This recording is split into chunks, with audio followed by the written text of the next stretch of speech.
Fico muito feliz de você estar aqui presente. Louvo ao nome do Senhor pela tua vida, por tua dedicação de reservar um tempo para poder ouvir todas as postagens que estão sendo feitas aqui dentro deste canal. E eu te convido, te faço um convite a não só ouvir, a não só se alimentar, a não só aprender aqui conosco também do que dividimos, mas de trazer mais pessoas para poder se assentar aqui para esse banquete, para que possam se alimentar também os seus parentes, para que possam também se alimentar as pessoas queridas.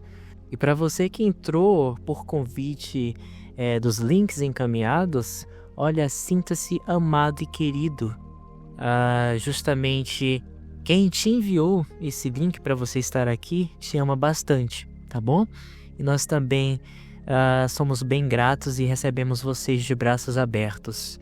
Bom, hoje trago uma reflexão aqui em 2 Reis 4:1-7, vai contar uma história muito conhecida no meio cristão. Vamos explorar esse texto aqui por completo.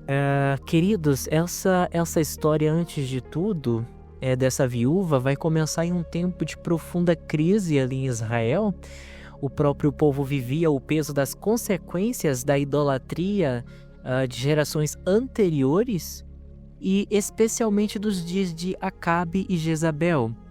E muitos dos profetas viviam escondidos, até mesmo eles mantinham esse sustento ainda de suas crenças, da fé ali permanente em Deus, em meio a toda essa escassez. Essa mulher, ela era esposa de um dos filhos dos profetas, possivelmente, eu posso especular aqui, discípulo de Obadias, aquele que escondeu os 100 profetas em cavernas e acabou sustentando eles ali durante aqueles processos com pão e água. Isso vocês vão acompanhar em 1 Reis 18:4. Agora, nessa situação em que está sendo esboçado esse texto aqui, essa mulher se encontra com seu marido já morto. Ela se vê sem sustento e prestes também a perder os seus filhos, né? Os seus 2 filhos, porque o credor batia a porta cobrando dívidas atrasadas. E o que ele queria eram os 2 filhos daquela mulher. Então, pensa e reflete nisso. Ela perdeu o marido e agora ela estava prestes a perder também os filhos, o que ainda restava de esperança até para ela. Mas aquela mulher, ela fez algo que muda toda a história com a de seus filhos e até muda vidas através de sua escolha. É incrível que ela decide correr até Eliseu. Ela não foi até o rei, não foi até os parentes, ela simplesmente foi até o homem que carregava a presença. Quando a gente corre, trazendo aqui esse contexto, até Eliseu, hoje, é como se corrêssemos até Cristo. O Eliseu, posso assim dizer, o Eliseu dentro desse contexto que vivemos hoje em dia, da nova aliança, é Jesus. Aquele que carrega a graça de Deus, o sacerdote a qual nos dá acesso livre ali para o Senhor. Esse Eliseu, hoje, o nosso Cristo, é o que muda histórias e multiplica o que sobrou dentro de nossos corações, o que sobrou ali da fé, que às vezes a gente até sente que é pouca, mas é Ele quem multiplica. Põe nesse coração de carne que a obediência a Deus sempre deixa rastros. Mesmo depois da morte do marido daquela mulher, Deus ainda lembrava do temor que ele teve enquanto vivo.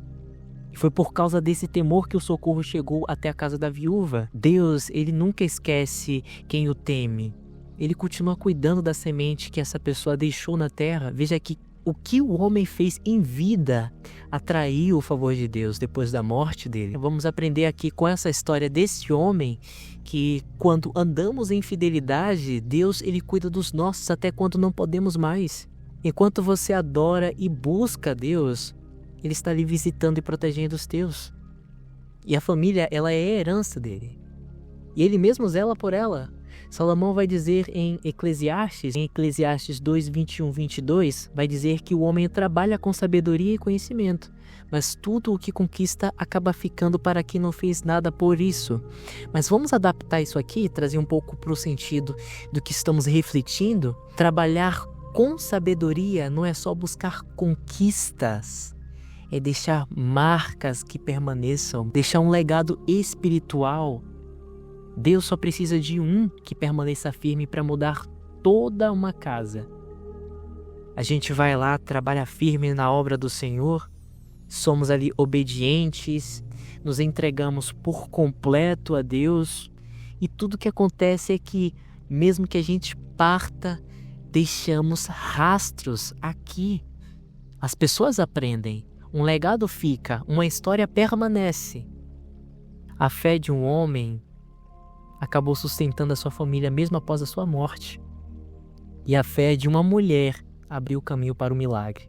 Deus, Ele nunca deixa faltar o azeite na casa. Aonde se encontra a fé, aonde se encontra o temor. E quando Eliseu a escuta, ele faz uma pergunta que Deus permanece até perguntando pra gente, né? O que você tem aí dentro da sua casa? O que você tem aí dentro do seu coração? É algo que você também acompanha muito, isso dentro do próprio contexto bíblico. A gente sabe que a fé e a obra permanecem juntas, firmes. Então parte muito, o nosso Senhor, ele foca bastante sobre como está o nosso coração. Então guarda isso aí dentro do teu peito, tá? Essa fé que permanece dentro de você. Essa fé que agrada ao Senhor, por mais que seja pequena, somos seres humanos, temos emoções, sentimos medo, ficamos preocupados. Sim, isso é ser humano. Não somos perfeitos. Tentar ser algo além do que isso é ser, ou tentar ser projetado para algo que você não foi feito a ser. Mas, mesmo sendo essas criaturas que possuem essa pequena fé ali, por mais que seja de um grão de mostarda, chamamos a atenção de Deus, porque há ali uma esperança, né?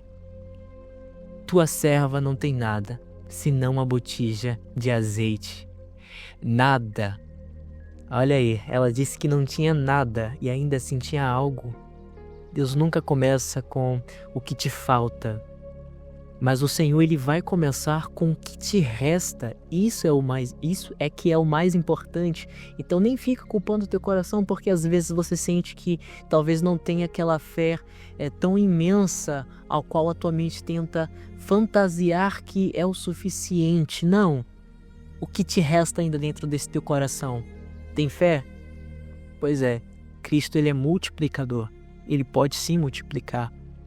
Então o foco principal aqui desse texto não é focar no que aquela mulher perdeu, mas no que ainda sobrou, o que restava ainda. Deus apenas precisava de uma botija de fé. Não tema a tempestade, tá bom? Fixa isso no teu coração, que você não precisa temer a tempestade, porque pior do que as ondas fortes é navegar sem Jesus.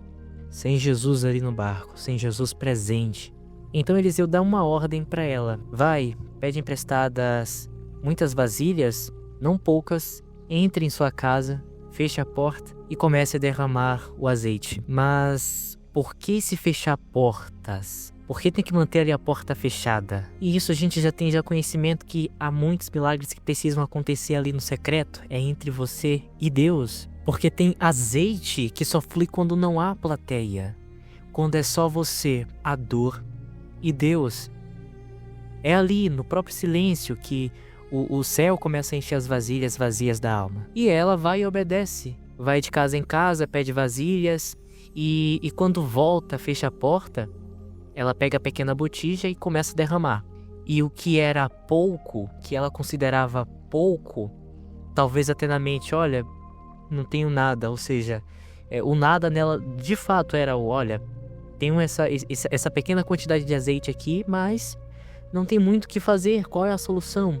E veja bem, o que era pouco, de repente, não para mais. Não para de cair, não para de multiplicar. Fica imaginando o som do azeite ali caindo, escorrendo, enchendo vasos após vasos. Cada vasilha apresentava ali uma área vazia da vida dela, né? Eu posso assim dizer. Era como se aquelas partes vazias da vida dela estavam sendo preenchidas, completas ali por Deus. Aquela falta estava sendo reconstruída ali, uma estrutura sólida entre ela, os filhos e Deus. O azeite só parou quando acabaram as vasilhas. porque o limite do milagre nunca é Deus. É mais relacionado a quanto espaço nós damos a Ele, a quantidade do espaço que nós abrimos ali dizendo, olha, Senhor, toma posse. E Deus ele vai preenchendo todas as áreas ali das nossas vidas. Então é mais voltado ao espaço que você entrega ali a Deus, a sua sensibilidade de você literalmente se mergulhar, se permitir. E Deus ele vai então começando a trabalhar exatamente nas áreas em que você dá legalidade para que ele possa trabalhar. Então eu concluo aqui que enquanto houver o espaço, vai sim haver azeite. Enquanto houver a fé, vai fluir. E enquanto houver também a entrega, haverá multiplicação. Mas olha aqui o detalhe mais bonito, né? Ela só viu o milagre depois que obedeceu. Antes ela só tinha só uma botija, apenas uma botija. Depois ela tinha um depósito. E quando o profeta diz, vai, vende o azeite, paga a dívida e vive do resto, é como se Deus estivesse falando assim, eu não só resolvo o que te oprime, como também te dou descanso para viver. Deus não quer apenas mudar a tua situação, não, Ele quer mudar teu coração, até que a confiança nele seja maior que o medo da falta. E eu entendo até que essa história fala sobre o conhecimento e revelação. A viúva, ela já conhecia o Deus de Israel, mas agora ela o conheceu por revelação. Como Paulo diz ali em 2 Coríntios 5, 16, 17, já não conhecemos a Cristo segundo a própria carne. E tem gente que de fato conhece Cristo, ouve falar, ouve histórias, ou o repetir que aprendeu também dentro da igreja, mas há outros que o conhecem quando o azeite começa a fluir dentro da própria casa. Vocês também não acompanharam a mesma história ali de Jó? Que antes ele apenas ouvia, mas agora ele tem experiência, certo, para contar. Ele tem o revelar de Deus ali pleno na vida dele. Eu quero apenas que vocês entendam que conhecer a Cristo não é ter informações sobre Ele, é vê-lo enchendo as vasilhas vazias das nossas almas. É sentir o pouco de fé se transformar em um oceano de milagres. E eu não falo isso aqui em uma questão de conquistas materiais, essas coisas a gente corre atrás, soa e conquista. Tanto o ímpio como o justo, ele também consegue alcançar, mas eu quero trazer isso a uma experiência única, exclusiva para aqueles que se permitem, para aqueles que deixam seus corações serem repletos e cheios pela glória do Senhor, as pessoas que de fato conhecem e querem ter experiência com Deus, não querem apenas ouvir falar, mas aquelas pessoas que querem sentir o nosso Senhor, o Espírito de Deus fluindo dentro de nossos corações, dentro de nossas mentes, trazendo essa conexão direta entre o ser humano e Criador. É justamente sobre essas pessoas, essa busca por essa experiência de você ser de fato ali selado, marcado, único e exclusivo apenas para o Senhor. E hoje justamente falo para todas essas pessoas que se encontram necessitadas de sentir o próprio toque da parte de Deus. De fato, quando vocês mergulharem nessa busca por essa, não digo apenas experiência, mas uma rotina contínua e sentir a própria presença ali de Deus, você ter essa conexão, você passa então a entender que Ele não está apenas resolvendo o que te falta, mas de fato revelando quem Ele é no meio da tua falta. Porque o azeite não multiplicou só para pagar as contas daquela mulher. Ele multiplicou para revelar um Deus que enche o vazio de dentro para fora. E essa mulher, ela viveu uma jornada de revelação. Ela começou dizendo, eu não tenho nada, mas terminou vivendo algo que dizia, eu tenho o suficiente para viver porque Deus entrou na minha história. Isso aqui é o Evangelho. Não é sobre mágica, não estou aqui apenas trazendo esse fato que aconteceu na vida desta mulher como uma forma de dizer, olha, mágica, riqueza, Repito mais uma vez, é sobre transformação. É sobre Deus pegar aquilo que você chama de nada e transformar em tudo que você precisava. Pedro, ele não andou sobre as águas porque era capaz. Ele andou porque respondeu a uma palavra. Ele não pisou no mar, ele pisou na promessa. Assim como Pedro não caminhou pela força dele, essa mulher também não viveu por causa do azeite, ela viveu por causa da promessa liberada sobre a casa dela. E esse azeite, esse próprio azeite, ele foi só um sinal. O sustento mesmo, ele veio da parte de Deus, que encheu as vasilhas que estavam vazias, que trazemos aqui de fato como contexto. Também os próprios corações quebrados. Não foi só as vasilhas ali cheias.